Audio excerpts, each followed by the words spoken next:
बंधुओं, rheumatoid arthritis यानी कि गठिया रोग यह शरीर के जोड़ों से जुड़ी बीमारी है जिसमें जोड़ों में दर्द और सूजन की समस्या होती है। रूमेटाइड अर्थराइटिस की समस्या तब होती है जब इम्यून सिस्टम ठीक से काम नहीं करता है और जोड़ों पर हमला कर देता है। इस बीमारी से हाथ, घुटने और एड़ियां प्रभावित होती हैं।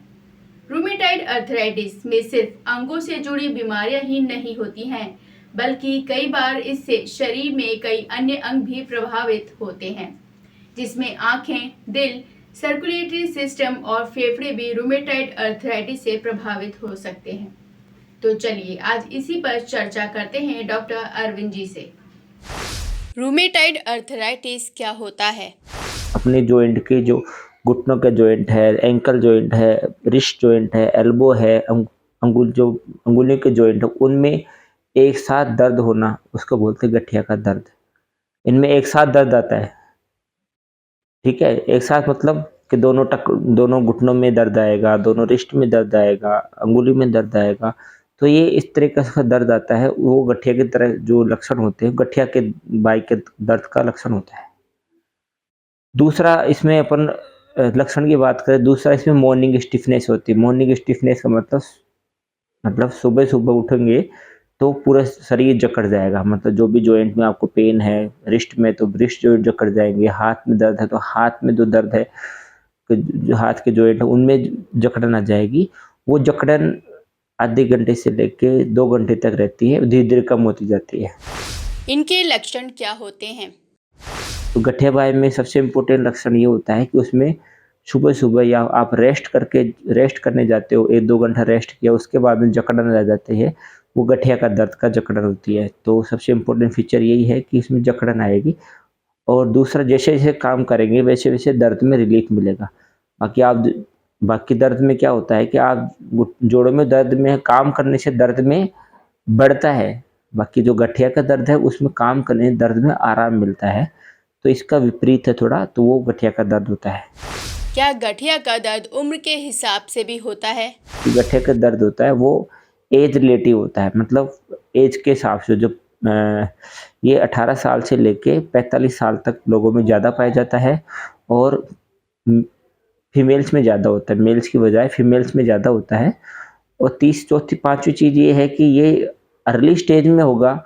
जैसे मान लो किसी फीमेल्स को 18, 19 या 20 एज में ये बीमारी होती है तो उसको थोड़ा सा मतलब परेशान ज़्यादा करती है और लेट एज में प्रेजेंट करती है। जैसे 45, 40, 50 इस एज में किसी पेशेंट को गठिया बाई होता है तो उसको ये परेशान कम करती है, ठीक है। उसका प्रभाव कम होता है और अर्ली एज में होता है उसका प्रभाव ज़्यादा होता है। अब बात करें कि ये होता क्यों है, तो ये होता इसलिए है कि इसको हमारी भाषा में ऑटो इम्यून डिसऑर्डर बोलते हैं। ऑटो इम्यून डिसऑर्डर का मतलब ये होता है कि इसमें अपनी बॉडी अपने ऑटो मतलब खुद का, इम्यून मतलब अपना जो इम्यून सिस्टम है। इम्यून सिस्टम क्या चीज़ है? इम्यून सिस्टम अपना बॉडी का एक तरह से पुलिसमैन है, सिपाही है, जो अपनी बॉडी को कीटाणु से बचाता है। कोई वायरस है, बैक्टीरिया है, जो कोई कीटाणु है बाहर से अपने कीटाणु, उनसे को मारने का काम करता है इम्यून सिस्टम। ये एक तरह का सिपाही है। तो ये सिपाही क्या करता है, अपने बॉडी के अगेंस्ट ही दवाई मतलब ऑटो एंटीबॉडी बनाने लग जाता है। मतलब अपनी बात करें, नॉर्मली होता क्या है कि जैसे कोई भी वायरस या बैक्टीरिया का इन्फेक्शन होता है तो अपना सिपाही क्या करता है, उस वायरस बैक्टीरिया के एंटीजन को पहचानता है, उसके अगेंस्ट एंटीबॉडी बनाता है। मतलब उसकी शेप के अनुसार वो उसकी एंटीबॉडी बनाता है, फिर एंटीबॉडी से उसको वायरस कीटाणु को मारता है। पर गठिया बाई में क्या होता है कि अपना शरीर जो सिपाही है वो अपने घुटने के जो एंटीजन है, घुटने के एंटीजन है, उन जोड़ों के अगेंस्ट ही वो एंटीबॉडी बनने लग जाता है और वो उस एंटीबॉडी से उस घुटने के जो जॉइंट है या जॉइंट का जो एंटीजन है उसको डैमेज करता है, उसको प्रभावित करता है। इससे वो धीरे धीरे घुटने या जो भी जोड़ है उनको वो प्रभावित करता है और डैमेज करता है। इसमें क्या इलाज होता है? तो इलाज के बारे में ये है कि सबसे इम्पोर्टेंट बात यह है कि ये जो गठिया बाई की जो बीमारी है वो जुकाम खांसी की तरह नहीं है कि अपन 5 दिन दवाई ले ली, 7 दिन दवाई ले ली, वो ठीक हो गई।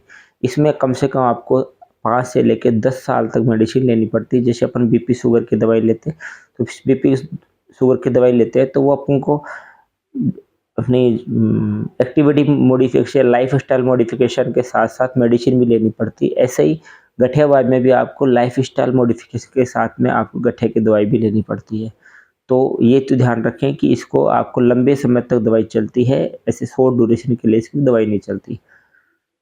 अब इसमें दवाई में क्या है कि इसमें स्पेशल दवाई है DMARD, है ना? तो ये DMARD जो मेडिसिन है, ये मेडिसिन क्या करती है, अपने जो इम्यून सिस्टम है उसको प्रभावित करती है। मतलब इम्यून सिस्टम को, उसका काम क्या है DMARD का, वो अपने इम्यून सिस्टम का जो प्रभाव है उसको कम करती है।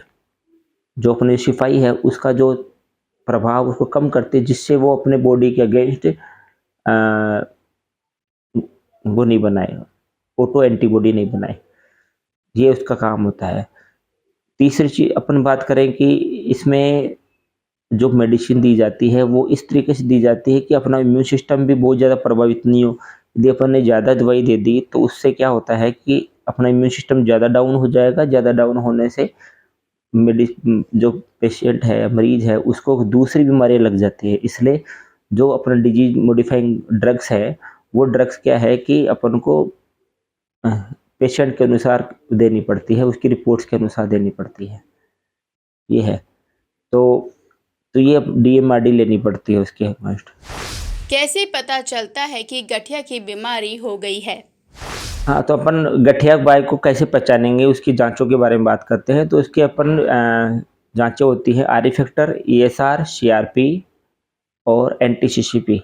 इन जांचों से अपन को पता चलता है गठिया बाई है कि नहीं। अपन आर फैक्टर की बात करते हैं। आर फैक्टर गठिया बाई में पॉजिटिव होता है, पर सब केस में पॉजिटिव नहीं होता है। 80% केसेस के अंदर वो पॉजिटिव होता है।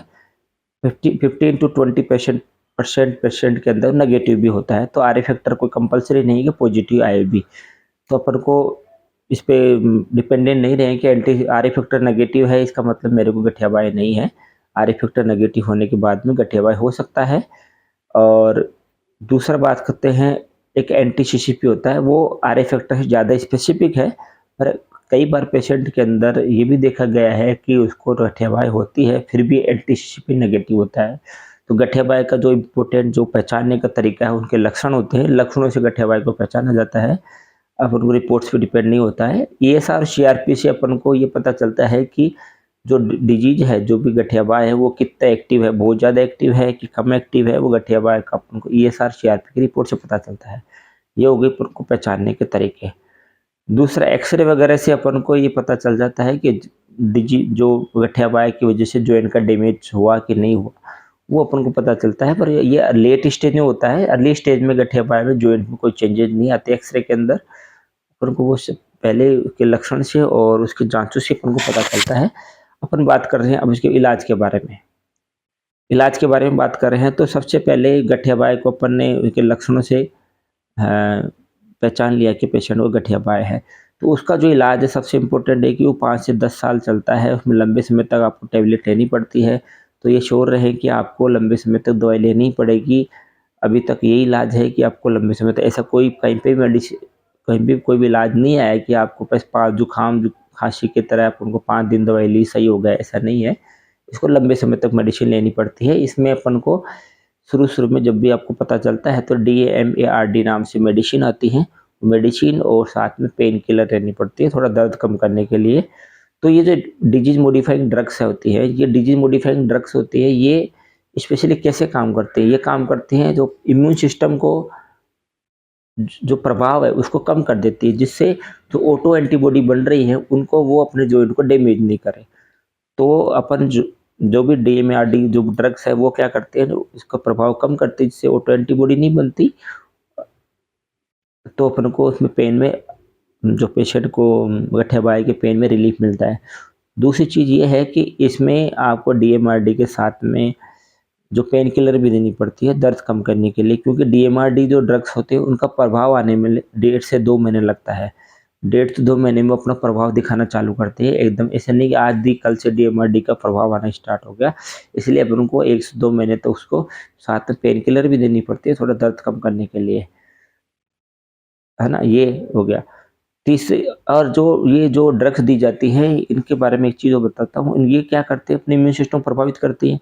तो उनको इस हिसाब से दी जाती है कि इम्यून सिस्टम को ज़्यादा प्रभावित भी नहीं करे, नहीं ज़्यादा प्रभावित करने से इम्यून सिस्टम जो सिपाही है वो कमज़ोर पड़ जाएगा, तो दूसरी बीमारी होने लग जाएँगी। तो अपन को ये ध्यान रखना है कि जो डीएमआरडी की ड्रग्स हैं वो डॉक्टर प्रिस्क्राइब करे उस हिसाब से लेनी है, ठीक है? और अपन बात कर रहे हैं तीसरी चीज़, ये जो मेडिसिन होती है, ये मेडिसिन अपने लंबे समय तक लेने से थोड़ा-सा लीवर और उसमें लीवर और किडनी को थोड़ा-सा प्रभावित करती है, इसलिए आप जब भी लें तो अपनी डाइट बहुत अच्छी रखें। गठिया के मरीज को खाने में क्या खाना चाहिए? इसमें अपन सब कुछ खा सकते हैं, तो गठिया पाई के अंदर खाने में कोई चीज़ की मनाही नहीं होती है, सिर्फ़ थोड़ी खट्टी चीज़ें खाने से पेन बढ़ता है, तो आपको जो है नींबू, संतरा ये चीज़ें हैं ये खा सकते हैं, बाकी सब फल फ्रूट खा सकते हैं, दही भी खा सकते हैं, छाछ भी खा सकते हैं, दूध भी ले सकते हैं, इन चीज़ों का कोई भी मनाही नहीं है, वो सब कुछ ले सकते हैं, आपको सिर्फ़ खट्टी चीज़ों का ध्यान रखना है जिससे आपको दर्द नहीं हो। ये खाने-पीने के बारे में है। क्या देसी दवाइयाँ भी कारगर है गठिया रोग में? और अब हम बात कर रहे हैं कि इसमें ड्रॉबैक क्या है? गठियाबाई में ड्रॉबैक क्या है? ड्रॉबैक ये होता है कि गठियाबाई में जो किसी को डायग्नोज हो जाता है तो उसके बाद में मरीज़ क्या करता है, जैसे मेरे से या किसी डॉक्टर से आपने दवाई ली, वो 1 महीने वहाँ से दवाई ले ली, फिर वो देखता है कि यार 1 महीना हो गया, अब मैं इसका प्रभाव चेक करता हूँ, दवाई बंद कर देता है। फिर उसको वापस दर्द होने लग जाता है, तो फिर वो दूसरे डॉक्टर के पास चला जाता है, फिर ये किसी देशी डॉक्टर के पास चला गया, किसी के कोई क्वेक के पास चला गया, है ना? किसी अनाड़ी के पास चला गया, तो वहाँ पे वो दूसरी दवाई दे देते हैं, फिर उनको दर्द-उर्द की दवाई देते हैं, वो आराम हो जाता है, फिर वहाँ से वो तीसरे के पास चले जाते हैं, इसे रेगुलर ट्रीटमेंट लेते ही नहीं है। तो सबसे बड़ा ड्रॉबैक ये है कि इसकी जो मेडिसिन है वो लगातार लंबे समय तक लेनी पड़ती हैं। तो आप लगातार नहीं लेंगे, आप बार-बार डॉक्टर चेंज करेंगे या ऐसे लेंगे तो उससे क्या होता है, वो डिजीज़ का जो इफ़ेक्ट है वो बढ़ता जाएगा और आपको पता भी नहीं चलेगा। तो आपको जो प्रॉपर मेडिसिन है वो लगातार लेनी चाहिए, आपको बीच-बीच में बंद नहीं करनी चाहिए और जो भी इसके स्पेशल डॉक्टर है गठियाबाई के, उन डॉक्टर से आपको मिलके उनकी दवाई लेनी चाहिए। जो क्वेक वगैरह में अपन बात करें, क्वेक या देसी अनाड़ी क्या करते हैं कि आपको को पाउडर वगैरह देते रहते हैं, तो उससे क्या होता है कि वो दर्द में रिलीफ़ होता है। तो जो क्वेक जो भी हैं वो आप में पाउडर में क्या मेनली स्टेरॉइड होता है, तो स्टेरॉइड लेते रहोगे या फिर कोई छोटी-छोटी गोलियाँ दे देते हैं आपको, वो छोटी-छोटी गोलियाँ देते हैं उनमें स्टेरॉइड होता है। तो स्टेरॉइड देने से क्या है कि वो आपको मरीज़ को 1% भी पेन नहीं होता, कोई पेन नहीं होता, पर स्टेरॉइड लेने से बीमारी 1% भी कम नहीं होती, वैसी बीमारी बढ़ती जाती है टाइम के साथ में। वो आपको शरीर को डैमेज जो जॉइंट उनको डैमेज करती जाएगी, आपको पता भी नहीं चलेगा। 2 साल आपको मेडिसिन जो लगातार आपने 1 साल या 6 महीने दवाई ले ली, तो वो जो देशी दवाई लिया आपने, जो पाउडर लिया या मान लो स्टेरॉइड लिया लंबे समय से, उससे आपकी किडनी डैमेज होती है, लिवर भी डैमेज होता है और भी बॉडी के ऑर्गन डैमेज होते हैं। साथ में आपकी जो गठियाबाई की बीमारी वो बढ़ती है, वो धीरे-धीरे बढ़ती रहती है, आपके गठ्ठे जो जॉइंट है उनको डैमेज करती जाती है, उनको रिवर्स करना फिर पॉसिबल नहीं हो पाता। और जो जो स्टेरॉइड होते हैं उससे बॉडी डिपेंडेंट हो जाती है फिर। तो आपकी जो दवाइयाँ हैं, जो भी गठिया की दवाइयाँ हैं, वो भी फिर काम करना बंद कर देती है। तो सबसे इम्पोर्टेंट बात क्या है कि आपको गठिया पाए के इलाज के लिए प्रॉपर जो मेडिसिन है वो लेनी चाहिए और ये दवाई हैं अपनी लाइफ़स्टाइल मॉडिफ़िकेशन के साथ में आपको ये दवाई लेनी होती है। जैसे बीपी, शुगर की अपन लंबे समय तक दवाई लेते हैं, वैसे इसको भी दवाई आपको लंबे समय तक लेनी पड़ेंगी। आप इनको बीच-बीच में नहीं छोड़ें। साथ में आप ये ध्यान रखें कि थोड़ा-थोड़ा आप गर्म पानी का छिड़काव करते रहें जॉइंट पे, तो गर्म पानी का छिड़काव करने से आपको दर्द में रिलीफ़ मिलेगा। कभी भी आपको सर्दी का टाइम हो या फिर ठंड का मौसम हो या बादल हो जाएँ, उस टाइम पे थोड़ा-सा जकड़न ज़्यादा होती है, तो उस टाइम पे आप थोड़ा गर्म पानी का छिड़काव कर लें, तो आपको पेन कम होगा, आपको दर्द में आराम मिलेगा। तो ये चीज़ें ध्यान रखें। तो यह था हमारा आज का स्वास्थ्य।